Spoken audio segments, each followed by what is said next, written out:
역사하면 사람들은 고리타분한 옛날 책, 그리고 옛날 이야기, 신화 이렇게 생각하는데, 역사는 문서 속에 죽어있는 이야기들이 아니라 과거와 현재의 끊임없는 대화라고 정의한 역사학자가 있습니다. 어떤 분은 사람이 사람인 이유는 역사를 보기 때문이라고 말하면서 사람을 한자로 기록된 문서를 뜻하는 역사사자와 살펴보고 내다본다는 뜻의 볼 남자를 써서 역사를 본다, 그 존재가 사람이다, 이렇게 표현한 분이 있습니다. 그래서 그분은 역사에서 교훈을 얻을 줄 모르는 사람은 사람도 아니다, 이렇게 표현을 하였습니다. 우리가 500년이나 되는 지난 옛날 마틴 루터의 종교 개혁을 기념하고 돌아보는 이유는 1500년 동안이나 굳어졌던 행위로 구원받아 천국 간다라는 그 잘못된 교리를 오직 믿음으로 말미암아 은혜로 구원받는다라고 원래의 것을 다시 되찾았기 때문이고, 교회의 머리는 교황이 아니라 예수 그리스도이며, 교회의 참다운 권위는 교회의 전통이나 조직이 아닌 성경 말씀에서 나온다는 사실을 돌아보고, 오늘 마틴 루터가 자신의 모든 기득권을 내려놓고 목숨까지 내어놓고 바르게 돌아가기를 선택했고, 그 선택이 올바른 교회를 이 땅에 다시 세우고 하나님 나라와 올바른 신앙을 희망으로 제시해 주었기 때문입니다. 여호수아는 모세의 뒤를 이어 이스라엘 백성들의 지도자가 되고 가나안 땅을 정복하는 긴 세월, 수많은 전쟁을 통해서 마침내 하나님께서 아브라함과 약속하셨던 그 땅을 거의 대부분 점령한 후에 110세의 나이에 세상을 떠나게 되었을 때, 여호수아 24장 1절에 보면 모든 지파를 다 모으고 장로, 수령, 재판관, 관리라고 지칭되는 지도자들을 다 불러 모았습니다. 그리고 그들에게 우리 한번 돌아보자, 그리고 오늘 우리가 어떻게 해야 할지를 선택하자, 그래야 우리의 남은 날과 미래 그리고 후손들의 앞날에 변함없이 하나님께서 함께 하실 것이다, 이렇게 선포하였습니다. 이 말씀을 선포하고 세상을 떠나는 마지막 유언과 같은 설교의 자리가 세겜에 이르러서 세겜 땅에 모여서라고 하였습니다. 창세기 12장 6절에 나오는 대로 아브라함이 가나안 땅에 들어와서 처음으로 하나님을 만나고 하나님께서 직접 그에게 너와 네 자손에게 이 땅을 준다라는 약속의 음성을 듣고 제단을 쌓았던 곳이 세겜입니다. 야곱이 정착하여 땅을 샀던 곳도 세겜입니다.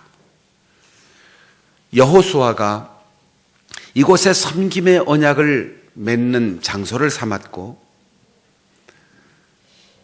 400년도 더 되는 긴 세월 이전에 그들을 애굽으로 이민하게 했던 조상 요셉의 유고를 이곳까지 모시고 와서 세겜 땅에 안치하였습니다.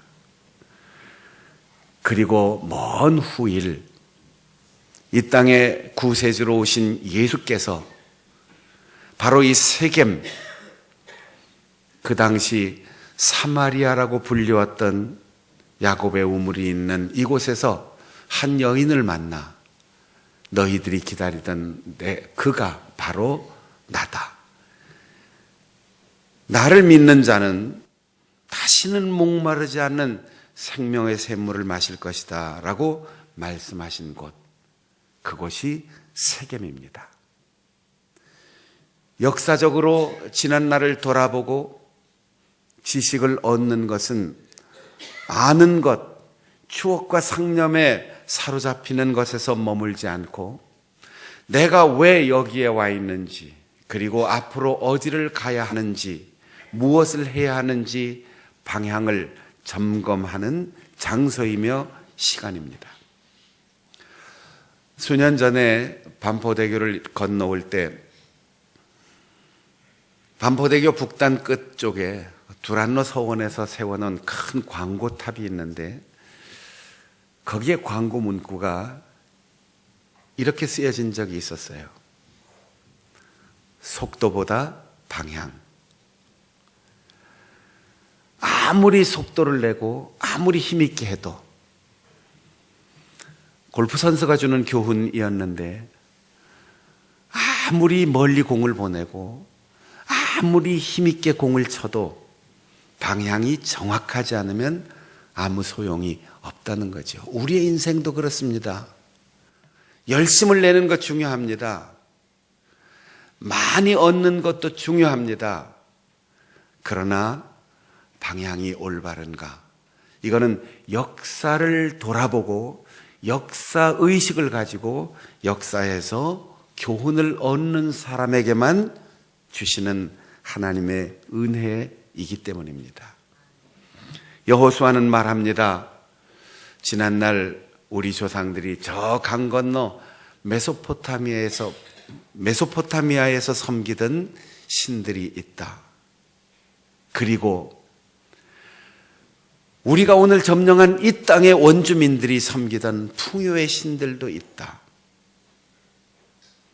어떤 신들을 섬기겠느냐? 너희들이 오늘 선택해야 한다. 나와 내 집은 오직 여호와만을 섬기겠노라. 어쩌면 너희들 마음대로 해라. 나는 혼자 외롭지만 이 길을 가겠다. 이렇게 들릴 수도 있는 말이지만 여호수아가 강제로 큰 소리로 사람들을 억압하여 끌고 가는 것이 아니고 내가 보여준 모범을 따라 스스로 선택하여 이 길을 함께 가자라는 사랑의 권면인 것입니다. 오늘 선택하라. 내일이면 늦는다는 거예요. 잘못 선택하면 나머지 우리의 날들, 우리의 후손들의 미래 모두가 장담할 수 없는 불행한 길로 가게 된다는 거죠. 가을이 깊어갑니다. 단풍도 들고 낙엽도 떨어지고 날씨도 점점 쌀쌀해져 가고 다음 주일은 우리가 한 해를 돌아보면서 우리의 남은 날들을 잘 마무리하고 인생의 겨울을 준비하는 추수감사절입니다. 어떤 분이 가을 하면 생각나는 노래가 뭐 있냐 하고 여러 세대를 조사를 해봤더니 가을 생각나는 제일 첫 번째 노래 코스모스 한들한들 피어있는 곳, 김상희 노래. 두 번째 이용의 잊혀진 계절. 세 번째 이문세의 가을이 오면. 네 번째 가을이라 가을바람 솔솔 불어오니 동요. 다섯 번째 패티김의 가을을 남기고 떠난 사람.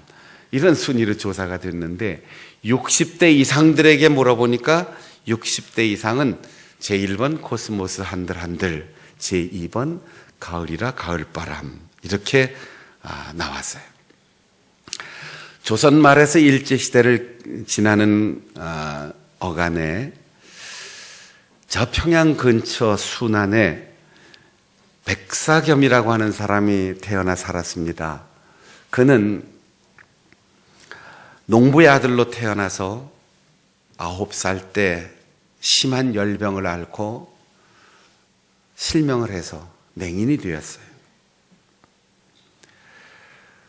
아버지는 일찍 돌아가시고 구걸하여 겨우 연명하는 그가 선택할 수 있는 길은 단 한 가지.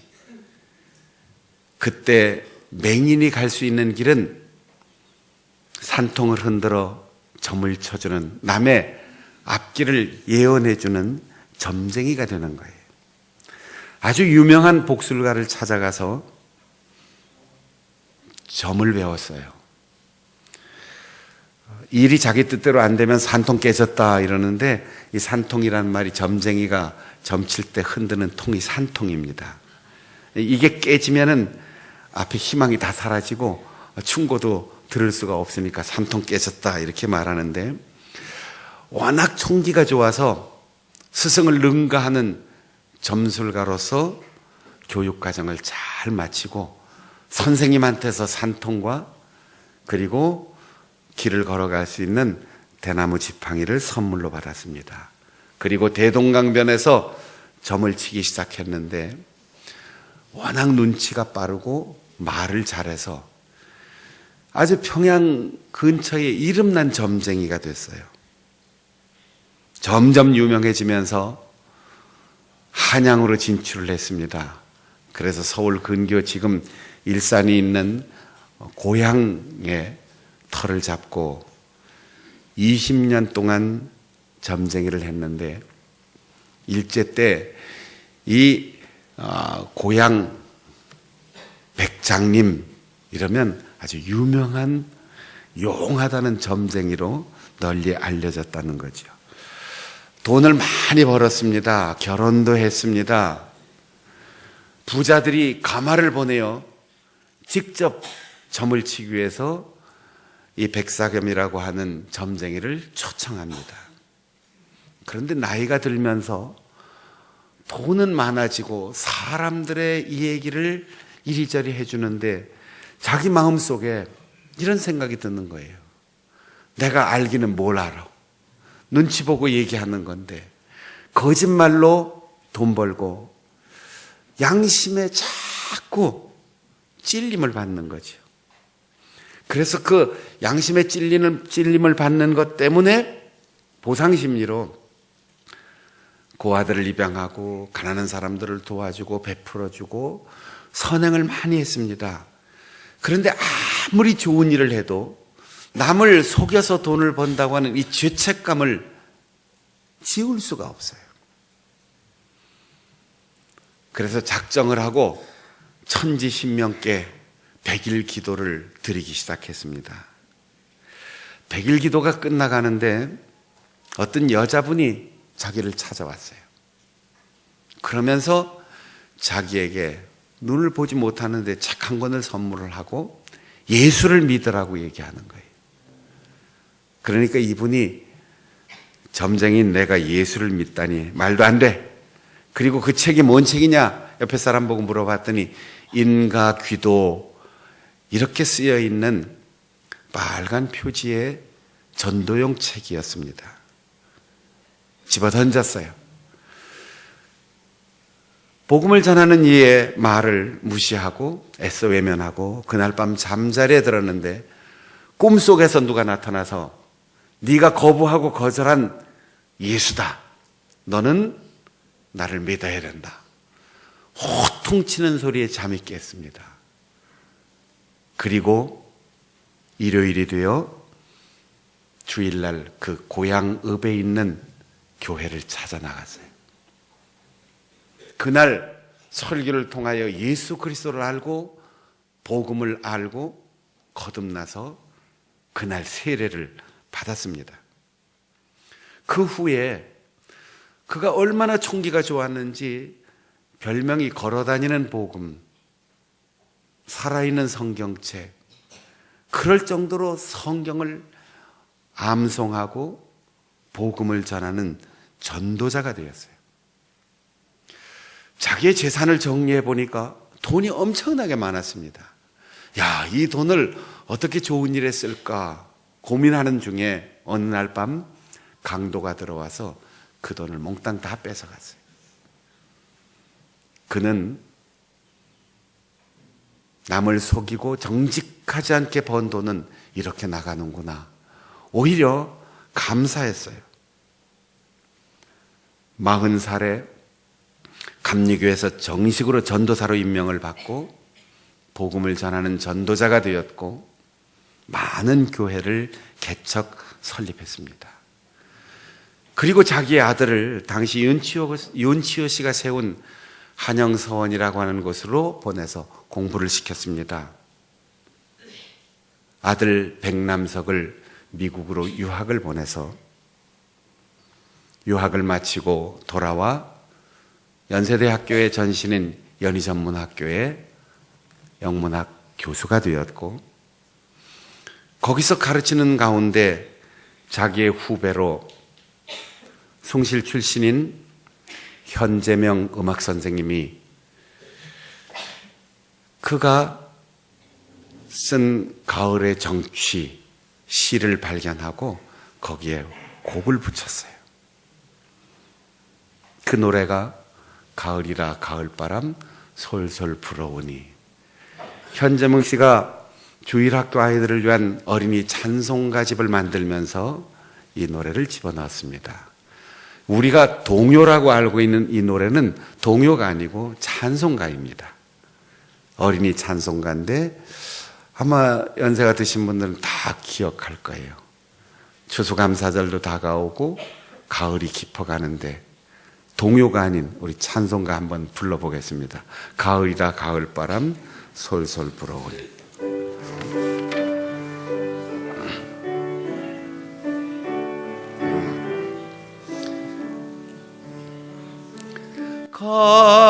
가을이라 가을바람 솔솔 불어오니 푸른 잎은 붉은 치마 갈아입고서 남쪽 나라 찾아가는 제비 불러 모아 봄이 오면 다시 오라 부탁하누나. 2절 가을이라 가을바람 다시 불어오니 밭에 익은 곡식들은 금빛 같구나.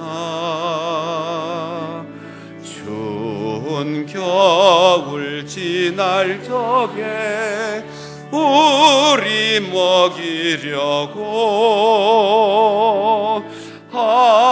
하나님이 내려주신 생명의 양식. 이 노래 3절 4절이 있어요.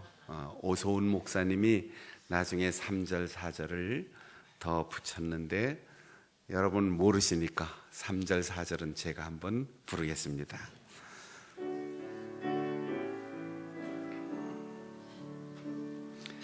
인생 사철 가을 바람 이제 불어오니 검은 머리 백발되어 은빛 같구나. 맺은 열매 아리차게 곱게 여물어서 하나님께 바치는 날 다가오느나.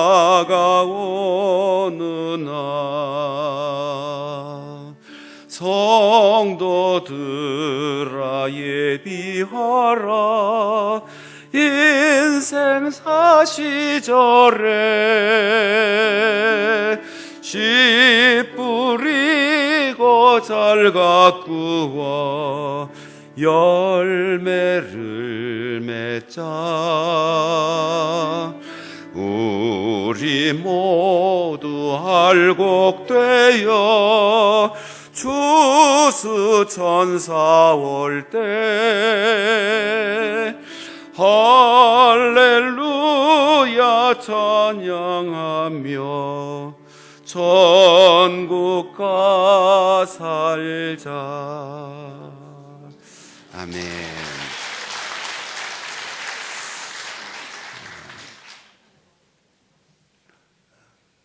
맹인의 아들, 점쟁이의 아들, 그 아버지가 복음을 선택하고 예수 그리스도를 믿지 않았다면 그 아버지의 남은 생에 돈도 많이 벌고 더 많은 사람에게 속임수를 가지고 그들의 재산을 자기의 것으로 삼으면서 풍요롭게 살았겠지요. 그러나 그는 역사의 뒤안길로 사라지고 그 아들도 역시 점쟁이 아들로 인생 끝났을 겁니다. 백사 겸 맹인 점쟁이가 예수를 선택한 순간 그의 반평생 80이 되도록 살아간 그의 인생의 후반기는 행복한 전도자였고 눈은 보이지 않지만 하나님의 나라를 보는 사람 되었습니다. 그 아들은 교회와 민족의 역사 속에 아름다운 노래를 남기는 믿음의 사람으로 살았습니다. 여호수아는 말합니다. 선택하라. 나는 여호와를 선택할 것이다. 그런데 여호와 하나님을 선택하여도 부처님을 선택한 것처럼, 공자님을 선택한 것처럼, 무속종교의 신장을 선택한 것처럼 이름만 다르게 선택하는 사람들이 있어요. 여호수아는 여호와를 선택하는데 여호와를 선택하여 섬기겠다고 했어요. 여기에 기복신앙과 참된 복음신앙, 진리의 차이가 있습니다. 사랑하는 여러분, 혹시 대상만 하나님으로 바꾸고 예수 그리스도로 바꾸고 여전히 점치는 것처럼, 여전히 절간에 가는 것처럼, 여전히 무당을 찾는 것처럼 섬기고 신앙생활하고 있지는 않습니까? 여호수아는 섬기겠다. 그의 권고를 따라 백성들도 우리가 여호와 하나님을 선택하여 섬기겠다라고 다짐합니다. 우상숭배가 무엇입니까? 우상숭배는 두 가지가 있습니다. 그 하나, 좋은 일이 있고 소유하고 누릴 때 내가 참 똑똑하구나, 내가 참 능력이 있구나, 누가복음 12장에 나오는 어리석은 부자처럼 먹고 즐기자, 내 거다.